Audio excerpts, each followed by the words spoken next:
Hey everyone! I'm back this week with another Etch-a-Sketch time-lapse, plus a picture of another one I did in the meantime. We'll start with that one.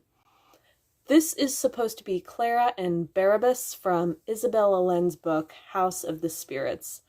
Why didn't I make a time-lapse of this one? Well, I did this as a first draft to make sure I could draw a dog like Barrabás. I modeled him after a Tibetan Mastiff, though his breed is never specified in the book. But then I was so happy with the first draft that I didn't want to try to do it again. There are obvious flaws with the picture, and I probably would have added more to the background for a final draft, but I didn't think I could capture the essence of lovable dogs so well if I tried it again. Also notice the salt shaker zooming across the table as a reference to Clara's telekinetic powers.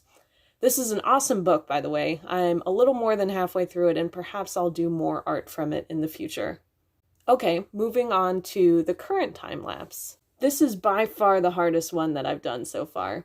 It's supposed to be Samuel Jackson and John Travolta from Pulp Fiction, the scene where they're driving in the car together and talking about John Travolta's travels overseas and what a quarter pounder is called in France.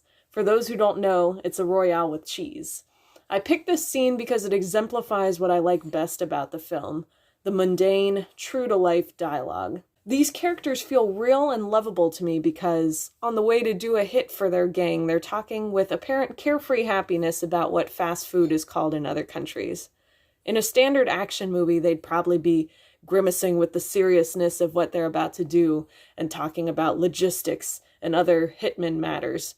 But these characters often feel wooden to me because we don't get to see them be people and talk about normal people things. The friendship between Travolta and Jackson is evident, cozy, and fun to watch.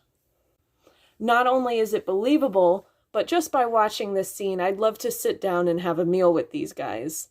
Throughout the whole film, the dialogue between all of the characters is a spell that keeps us riveted and invested far more than the flashy scenes of violence and danger in between the magical moments like this one. So John Travolta looks a little like Link from Zelda, and Samuel Jackson turned out a little bit like Nigel Thornberry. And let's ignore the fact that his steering wheel is hanging in space. But if you like the video despite those things, stay tuned for more Etch-a-Sketchery in the future.